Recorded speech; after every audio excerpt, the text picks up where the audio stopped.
Bonjour Gaëlle, Bonjour Mylène. ravie de commencer ce live avec toi. Est-ce que tu es prête à répondre au questionnaire Maison Guermont? Eh bien, avec plaisir.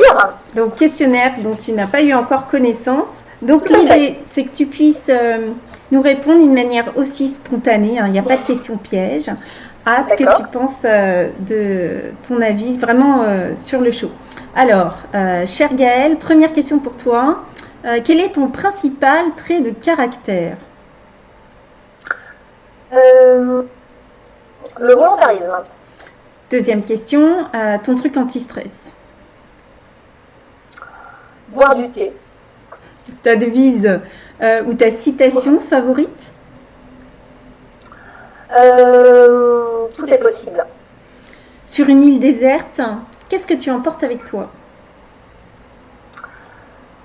Un livre. Alors, s'il n'y a qu'une chose. Enfin, non, on peut avoir plusieurs choses.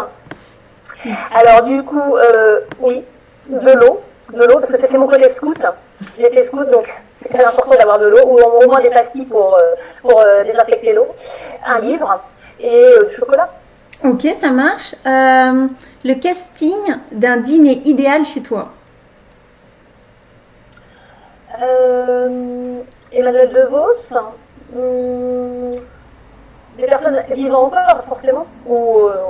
Emmanuel DeVos, Leila Slimani et, oui, Desplechin, je ne sais plus son prénom, mais c'est le réalisateur de cinéma. Bon, là, c'est très cinéma, littérature, voilà. Après, ça pourrait être des artistes aussi, mais bon, là, c'est spontané, hein. Je réponds ça comme ça, des gens que j'aurais vraiment envie de. Oui, avec qui j'aimerais discuter. Quelle est la chose la plus folle que tu aies faite chez toi? Que j'ai faite chez moi, que je fais régulièrement, pas dormir de la nuit. Ok. La maison de tes rêves. À quoi La ressemble la maison de mes maison de tes rêves? rêves, une maison avec beaucoup d'espace, ce qui n'est pas forcément mon cas actuellement parce que habiter en Paris c'est compliqué. Donc une maison avec beaucoup d'espace, beaucoup de lumière aussi, et beaucoup de verre, et au bord de la mer si possible. Ok, C'est beaucoup ça chouette. marche. Qu'évoque pour toi le concept d'art total? Alors l'art total, c'est vrai qu'on en avait déjà parlé, pas en lien avec ce questionnaire, mais pour moi l'art total, c'est vraiment la réunion de tous les arts, donc aussi bien la littérature, les beaux-arts, la musique. Ça c'est une première chose. Quand je pense aussi à l'art total, je pense à l'art nouveau. Puisque l'art nouveau, c'est vraiment voilà, des manifestations artistiques de la découverte d'une table jusqu'à l'architecture. Et même si je l'emploie pas trop, je t'en avais déjà parlé, pour le romantisme, on pourrait imaginer que voilà, les artistes romantiques sont des artistes totaux, voilà, dans le sens où ils s'inspirent en tout cas de plusieurs sources d'inspiration. Et puis c'est vraiment cette idée de la fraternité des arts où les artistes s'influencent mutuellement, les peintres influencent les musiciens, et ce sont des artistes aussi qui se rencontrent. Donc l'art total, c'est tout ça, c'est aussi c'est la rencontre de plusieurs choses, de plusieurs formes artistiques et aussi de plusieurs artistes. Et qu'évoque pour toi l'hybridation? Qu'est-ce que l'hybride pour toi? L'hybride, alors c'est quelque chose qui n'est pas forcément, qui est un mélange. Quand je pense à l'hybridation, je pense tout de suite au mélange, à la mixité, à la, l'abolition des frontières aussi, c'est-à-dire que le décloisonnement, puisqu'on a tendance parfois dans la société à mettre les choses dans des cases, ou même à mettre des artistes qui sont des courants. Au 19e siècle, on est très fort là-dessus, les artistes romantiques, ensuite les artistes naturalistes, ensuite les artistes impressionnistes. Or, tous ces artistes, déjà, les courants s'interpénètrent, c'est pas des cases qui se succèdent les unes aux autres. Donc, pour moi, l'hybridation, c'est cette ouverture, c'est oui, ce mélange et cette abolition de la frontière qui parfois cloisonne trop les choses. Ok, et quelle est ta routine du matin? Ma routine du matin, c'est nourrir les enfants déjà. Voilà. Et ensuite, une fois que je me suis occupée des enfants, je peux enfin penser à moi et boire du thé. Le thé accompagne toute ma journée. Donc ma routine du matin, c'est bon, déjà voilà, c'est très millimétré. Hein. Le matin, c'est très. Je suis plus du soir et de la nuit que du matin. Gourmet ou gourmande? Euh, un peu des deux, je dirais. J'aimerais être seulement gourmet, mais je suis quand même un peu gourmande aussi. Voilà. Comme disent Salé les ou sucré? Québécois, je suis un bec sucré. D'accord, sucré. Ta confiture préférée? La marmelade d'orange, amère, Hmm. Douche ou bain? douche. Je vis dans un trop petit espace pour avoir une baignoire. Faudra venir à Maison Gamon pour aller dans Tout à se fait. baigner, J'en rêve, j'en rêve. Si possible, on lui une coupe de champagne. puisque ce sera possible et à portée de main grâce au bar-douche, n'est-ce pas? Tout à Euh, fait. la rencontre qui a marqué ta vie. La rencontre qui a marqué ma vie. Euh,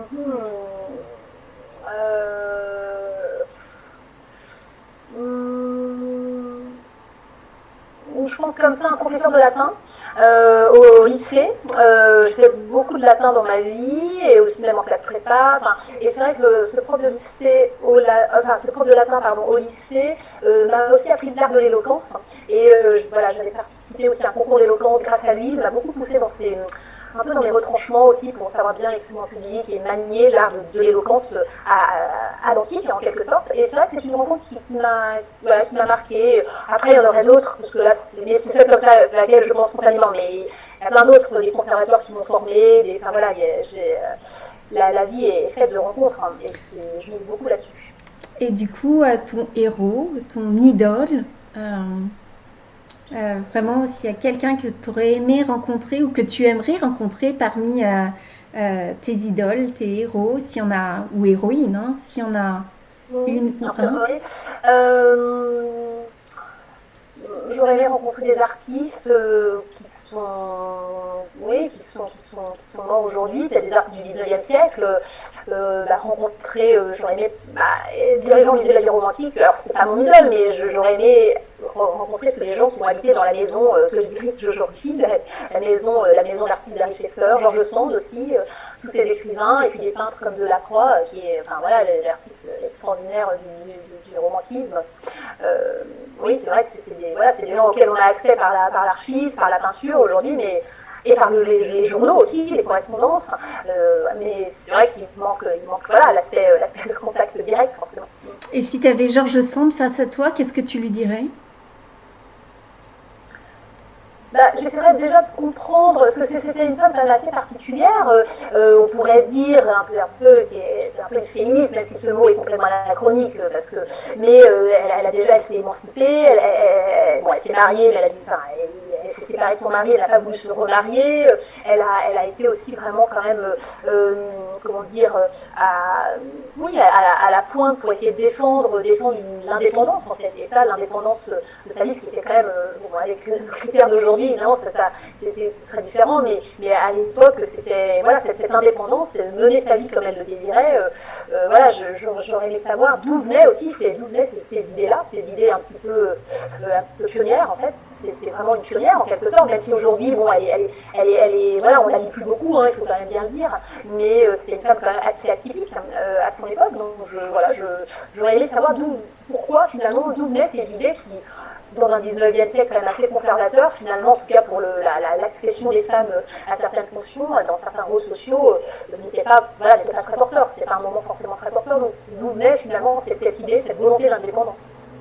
Ok, et maintenant une personne avec laquelle tu aimerais venir à la maison pour dîner, bien sûr, à la maison Guéron. S'il y avait un autre VIP, puisque tu sais qu'on va organiser des dîners pour quelques VIP, où il y aura à chaque fois 4 VIP qui viendront comme un dîner en ville avec un autre ami VIP. Avec qui aimerais-tu venir dîner à la maison Guéron?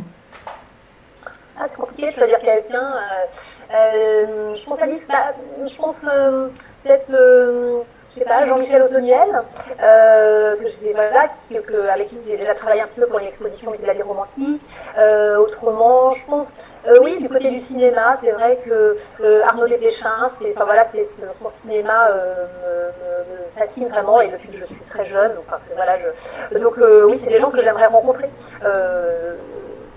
Jean-Michel Autoniel, je l'ai déjà rencontré, Arnaud Desplechin, oui, j'aimerais comprendre sa manière d'envisager le cinéma. Ça marche. Bon, pas du tout. Ce que je te dis, c'est des choses complètement, qui n'ont rien à voir directement avec mon métier, hein, mais voilà, c'est spontané. Hein. Tu m'as demandé d'être spontané. C'est exactement le souhait aussi de Maison Guermantes, puisqu'on va être. Et je pense que la création aussi naît de la spontanéité, de la fulgurance, comme on dit, et de rencontres, et du coup, ça peut pas forcément être vraiment programmé. Prochaine question. Et en fait, oui. Vas-y. Oui, je pensais quand même, je t'ai dit tout à l'heure, Leila Slimani, je lis ses livres en ce moment, et c'est vraiment, je voudrais aussi, j'aimerais bien venir avec elle et Arnaud Desplechin, la Maison Guermantes. Une femme, un homme, c'est bien pour la parité. C'est chouette. Question suivante. Ton plaisir inavouable, ton luxe caché. Mon luxe caché. En fait, je rêverais d'aller faire une retraite dans un monastère. Je trouve que ce sont des lieux très inspirants. Et oui, en fait, le silence, la solitude, voilà, ce sont un peu un luxe inavouable, surtout quand on a des enfants. Ta Madeleine de Proust. Ma Madeleine de Proust, le pain d'épices. Et qu'est-ce que ça t'évoque? J'adore le pain d'épices. Ça t'évoque un moment particulier de ton enfance? Ça t'évoque un... Oui, ça m'évoque mes goûters quand j'allais à la piscine, ça m'évoque les pains d'épices que j'ai fait moi-même aussi, c'est pas si facile à faire, donc à la fois le pain d'épices industriel et puis le pain d'épices maison, en fait j'adore les épices, donc j'adore les épices et le sucre et je trouve que c'est quand même un gâteau qui réunit les deux, enfin un gâteau ou une sorte de, moi je sais pas comment on peut le définir d'ailleurs, c'est une brioche, c'est un gâteau voilà, qui réunit le sucre et les épices et ça me plaît bien. Une douceur. Et avec goûter c'est parfait. Et du coup, quels sont tes prochains projets? Alors mes prochains projets, mon prochain projet, je dirais, mon cheval de la taille en ce moment, c'est quand même l'ouverture des musées, hein, parce que on en parle évidemment, c'est peut-être pas le premier sujet dans ce contexte pandémique, hein, évidemment, j'en ai bien conscience. Et puis on est bien sûr soutenu par une tutelle, soit l'État, et pour mon cas, la ville de Paris, hein, bien sûr, qui est là derrière nous et qui nous soutient. Mais c'est vrai qu'un musée sans public, c'est quand même bien triste. Voilà, diriger un musée fermé, ça a quand même moins de sens. Donc voilà, je dirais que plus qu'un projet, mon cheval de la taille, c'est quand même la réouverture des musées, pour montrer aussi l'exposition que j'ai mise en place sur les tempêtes et les naufrages de Vernet à Courbet, donc une exposition qui montre la thématique de la tempête comme source d'inspiration pour les romantiques, aussi bien d'un point de vue scientifique, esthétique que psychanalytique, les artistes romantiques qui vont projeter dans la tempête météorologique leurs tourments intérieurs. Donc ça c'est vraiment à court terme, enfin j'espère à court terme que les musées ne vont pas rester fermés trop longtemps. Et puis bien sûr, comme on travaille de toute façon toujours sur plusieurs années, ma prochaine exposition justement portera en 2022 sur les héroïnes romantiques. Donc tu parlais d'héros et d'héroïnes, voilà, j'interroge l'héroïsme féminin dans la peinture romantique et dans les arts décoratifs également. Okay. Voilà, donc ça c'est les projets, et puis faire vivre ce lieu qui est extraordinaire, j'ai de la chance de diriger, et voilà, faire des rencontres aussi avec des artistes, avec des écrivains, ce qui est vraiment consubstantiel hein, à ce musée, hein, puisque c'est le musée de la ville romantique, il venait au 19e siècle aussi bien chez Harry Schaeffer, donc le peintre qui habitait dans cette maison, aussi bien des écrivains comme Georges Sand, bien sûr, que comme Musset, que des peintres comme Delacroix, que les musiciens comme Liszt, Chopin. Donc c'est aussi faire vivre ce lieu un peu en hommage aussi au lieu comment était ce lieu au 19e siècle. Ça marche. Question que je t'ai déjà posée mais que notre public ne connaît pas. Que représente pour toi le bleu ciel de Paris? Oui, alors le bleu ciel de Paris, c'est vrai que alors déjà c'est une couleur que j'adore, le bleu ciel de Paris. Et c'est vrai que pour moi, c'est de l'audace, hein, le bleu ciel de Paris, parce que j'associerais pas forcément Paris à un ciel bleu, hein, voilà. J'associerais plutôt Paris à un ciel gris, bien qu'il ne fasse pas toujours gris à Paris, hein, mais du coup, je trouve ça assez audacieux comme expression, Paris, bleu ciel de Paris, je trouve ça audacieux et aussi optimiste. Tu connais plusieurs œuvres-objets, en tout cas plusieurs prototypes. Quel est ton œuvre-objet préféré parmi tout ce que tu as pu voir sur le chantier de l'œuvre d'art totale? Alors écoute, c'est vrai que j'ai un petit faible, parce que c'est peut-être le premier objet que tu m'avais présenté. Même en ayant vu les autres, j'ai un petit faible pour justement les poignées de porte en forme de madeleine. J'adore, enfin, je trouve ça, pour tous les sens, je trouve ça très intéressant, fascinant, à la vue bien sûr, mais d'abord parce que mon premier contact avec cet objet que tu as réalisé, c'est le toucher, hein, puisque tu m'as fait deviner ce que c'était, mais par le toucher, les yeux fermés. Donc oui, je trouve ça, et puis c'est ce côté aussi, la Madeleine, ça évoque plein de choses, donc dans la littérature, et puis ça évoque aussi le côté gourmand, enfin, et l'enfance aussi, et puis aussi une certaine forme un peu peut-être de mélancolie ou de nostalgie, mais mélancolie heureuse, enfin. Et ça, je trouve ça intéressant, puis je trouve que c'est un bel objet. J'aime bien aussi ce côté petit objet, enfin, dans le cas d'une maison, et puis ça indique aussi ton goût pour le détail, enfin, jusqu'au moindre détail, et ça aussi, c'est l'art total, en quelque sorte. C'est pas seulement la structure, c'est pas seulement le mobilier, c'est aussi ces petits détails, ces petits accessoires, en quelque sorte. Alors, je n'ai pas avec moi le prototype des poignées Madeleine. En revanche, ce que je peux te montrer qui sort tout juste de l'entreprise partenaire, en fait, c'est avant de former le bronze, puisque les poignées Madeleine sont en bronze et après sont dorées. Donc en fait, j'ai fait faire par l'entreprise partenaire pour tout ce qui est biscuits. Donc on a développé une recette qui est une madeleine à la caroube spécialement pour nous, qui s'appelle les madeleines phares, qui est réalisée qu'avec des super bons ingrédients de Normandie, sans conservateur. Donc ils m'ont envoyé cette madeleine qui ensuite a été scannée. J'ai revu quelques petites choses à la surface et après il y a une étape qui est le prototypage rapide. Et à partir du prototypage rapide, après on fait un moule qui nous permet de couler le bronze, qui va être façonné, puis après qui va être patiné, doré, etc. Et du coup, dans la continuité des grosses poignées Madeleine, on a les mini Madeleine qui seront en céramique. Et donc avant de faire la céramique, on a rescanné, mais on les a faites en tout petit. Donc elles seront. Donc on fait un moule pour chacun. Il y aura une petite poignée comme ça, cannelure, et une toute petite. Donc voilà, ça c'est une étape du procédé, et ça va être fabriqué par une entreprise du patrimoine vivant que j'aime beaucoup et qui fait de la céramique en fait, et qui a fait le pommeau de douche que tu connais. Oui, super. Donc un grand merci Gaëlle, tu as répondu au questionnaire. Alors peut-être maintenant pour répondre au public qui s'interroge sur ces images qui passent en diaporama. Donc est-ce que tu veux les commenter? Donc les quatre images. Oui, si ça t'intéresse. Oui.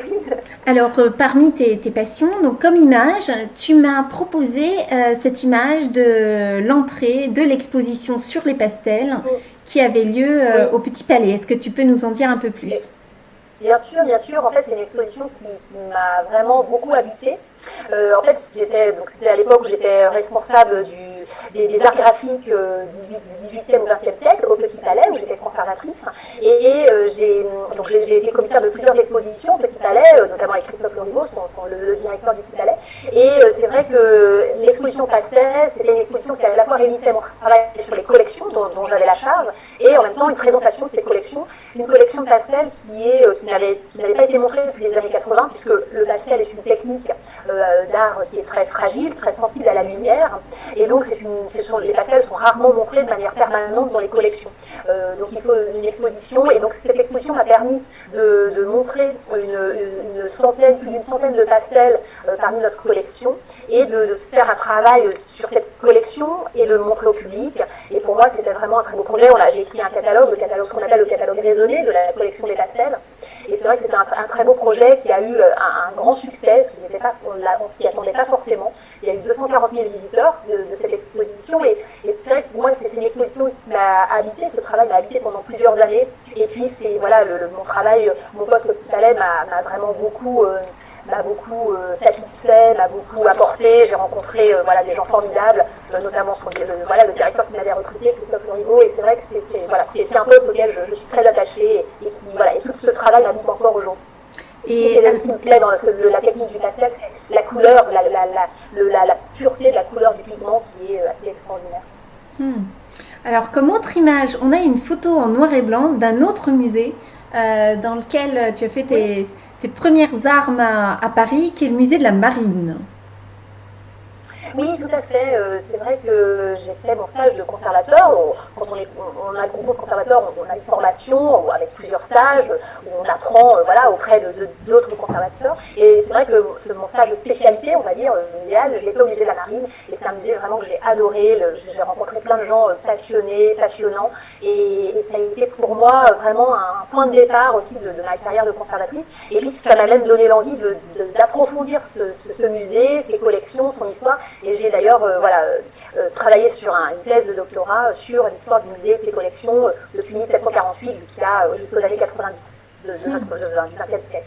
Donc c'est vrai que c'est un musée, et là c'est une photo du musée au Louvre, hein, puisque avant d'être là où il est actuellement, au Trocadéro, le musée était situé, c'était un département en fait du musée du Louvre, ça finalement peu de gens le savent encore aujourd'hui, et donc c'est une photo de l'entrée du musée de la Marine, enfin du département du musée de la Marine au musée du Louvre, donc au début du XIXe siècle. Et c'est une image d'archive que je trouve assez emblématique de la muséographie aussi des musées à cette époque-là. Super, merci. Alors, tu m'as aussi envoyé, parmi les visuels, j'ai choisi celle d'une peinture d'une femme qui s'occupe de son enfant dans l'herbe. Est-ce que tu peux m'en dire un peu plus? Oui, tout à fait. Et en plus, c'est intéressant que tu dises que c'est une peinture parce qu'en fait, c'est un pastel. Mais un pastel qui fait vraiment penser à des peintures impressionnistes. En fait, c'est un pastel qui s'appelle Dans le parc, qui est un pastel réalisé par Berthe Morisot, une artiste dont il y a une rétrospective d'ailleurs il y a peu de temps au musée d'Orsay. Donc c'est une artiste impressionniste et donc ce pastel est conservé dans la collection de pastels du Petit Palais. Et c'est un pastel extraordinaire, notamment pour le travail sur la couleur, cette variation de vert. C'est un pastel, donc c'est une femme en effet, c'est la sœur de Berthe Morisot. Berthe Morisot représente sa sœur ainsi que les enfants de sa sœur dans ce parc. Un parc d'une maison, donc on n'est pas en pleine campagne, on est dans un parc autour d'une maison, mais il y a vraiment un travail sur la couleur, et ça c'est le pigment du pastel qui peut vraiment y permettre cette pureté de la couleur. Et puis c'est ce plein air aussi, le plein airisme est une des thématiques de l'impressionnisme. Donc à la fois il y a un travail sur la couleur, il y a une douceur aussi qui émane de cette relation entre cette femme et ses enfants. On ne voit pas leur visage, hein, donc on voit seulement leur silhouette, on ne voit pas le visage, et je trouve ça assez intéressant. C'est à la fois intime et en même temps assez impersonnel, puisque ce n'est pas un portrait, c'est vraiment l'introduction aussi de la figure dans le paysage impressionniste. Et en cela, c'est vraiment un tableau pastel peinture, je dirais, qui est assez extraordinaire. Oui, c'est vrai on a hâte. Il est conservé où Au Petit Palais. Ah, il est au Petit Palais, d'accord, ok. Et il faisait partie de l'exposition pastel? J'ai pas compris, pardon. Faisait-il partie de l'exposition pastel? Tout à fait. Bien sûr, tout à fait. C'était vraiment un des musts, je dirais, de l'exposition, parce que, bon, déjà par son auteur, qui est quand même assez connu, et puis c'est vraiment, il est en parfait état, et c'est vrai que le pastel est un peu un art à la croisée du dessin et de la peinture. Donc, beaucoup de pastellistes aussi ont voulu, par le pastel, imiter la peinture, et donc c'est vrai que par l'image, par le truchement de l'écran, on peut tout à fait confondre un pastel avec une peinture, en tout cas pour ce type de pastel. Et il est grand, il est petit Il est moyen, je dirais. Alors je n'ai plus en tête exactement les dimensions, mais je dirais 50 par 70 cm, 50 de hauteur, 70 de longueur, quelque chose comme ça, peut-être 80. Ouais. Donc il est quand même, il n'est pas petit, mais c'est pas un énorme format, c'est un format moyen en fait. Super. Alors, ce que j'ai choisi aussi comme une image, c'est une photo de toi, oui. Prise sur un mur vert menthe avec quelques œuvres venant du Japon. Oui. Est-ce que tu peux m'en parler un petit peu plus? Oui, bien sûr. Oui. Donc en fait, c'était une exposition dont j'avais été commissaire au Petit Palais également. Une exposition sur un artiste japonais, un graveur du 19e siècle, contemporain en fait de Delacroix. Il a à peu près les mêmes dates de naissance et de mort, donc au 19e siècle, qui s'appelle Kuniyoshi. Et Kunioshi, ça a été vraiment la découverte. Donc, c'est un projet qui a été proposé à Christophe Lorimeau, donc directeur du Petit Palais. Et comme j'étais au département des arts graphiques, il m'a proposé d'en assurer le commissariat avec donc une commissaire japonaise, spécialiste de Kunioshi. Et c'était vraiment un travail extraordinaire de découverte d'un artiste, un artiste, donc un graveur japonais et qui a réalisé des estampes voilà, sur des thèmes très différents et beaucoup d'estampes aussi avec l'iconographie des animaux. C'était vraiment le spécialiste du chat. Et il a représenté aussi beaucoup de scènes de théâtre, du kabuki, théâtre japonais. Et voilà, ça a été vraiment une réelle découverte aussi du Japon, et puis de ce travail extraordinaire, avec des couleurs aussi et d'ailleurs ce mur, enfin les couleurs de la scénographie, avec le scénographe, on avait vraiment travaillé sur des couleurs très vives, vraiment sorties des couleurs des estampes. Et c'est un artiste qui a beaucoup inspiré l'art du manga, l'art du tatouage. Encore aujourd'hui, les amateurs de tatouage ont parfois des tatouages inspirés des estampes de Kunioshi. Donc c'était vraiment une découverte artistique et esthétique vraiment de manière très large. Et voilà, c'est vraiment un projet aussi auquel j'ai beaucoup tenu au Petit Palais. Est-ce qu'il y a d'autres passions, d'autres projets que tu veux partager avec nous pour terminer ce live? Écoutez, non, c'est ma passion pour l'art, pour les musées, pour le patrimoine aussi de manière plus large, et puis l'accessibilité, je dirais, au plus grand nombre. Évidemment, les musées ne sont pas forcément fréquentés sont peut-être moins fréquentés que les bibliothèques, mais on joue vraiment beaucoup là-dessus pour que le musée devienne un lieu aussi de beauté, dans lequel on peut venir se recueillir, admirer. Et donc c'est vrai que ça c'est quelque chose qui me tient à cœur pour que ça soit accessible au plus grand nombre, même à des personnes qui n'ont pas forcément la culture pour y accéder. Mais justement notre rôle aussi c'est de faire venir différents types de publics. Et puis voilà, j'ai aussi à cœur la rénovation du musée, donc j'espère qu'elle arrivera dans les prochaines années pour rendre ce musée plus accessible et faire partager aussi au plus grand nombre le charme de ce lieu et de faire découvrir aussi le romantisme, parce que c'est aussi un de mes chevaux de bataille. Le romantisme n'est pas on emploie beaucoup aujourd'hui le terme de romantique dans la vie, dans la communication, mais sans forcément savoir à quoi ça réfère. Et c'est intéressant parce que ça a beaucoup nourri aussi même notre appréciation aujourd'hui de l'amour, du sentiment, mais de la littérature également. Donc voilà, mon rôle, c'est d'être aussi passeur de tout cela, de tout ce contenu. Super, un grand merci Gaëlle pour ce moment partagé et aussi au public qui nous suit sur plusieurs canaux. Merci à la technique quand elle fonctionne. Un grand merci Gaëlle et puis à très bientôt dans le quartier de la Nouvelle-Athènes. Oui, avec plaisir. Merci beaucoup Mylène de cette invitation. Merci. Au revoir.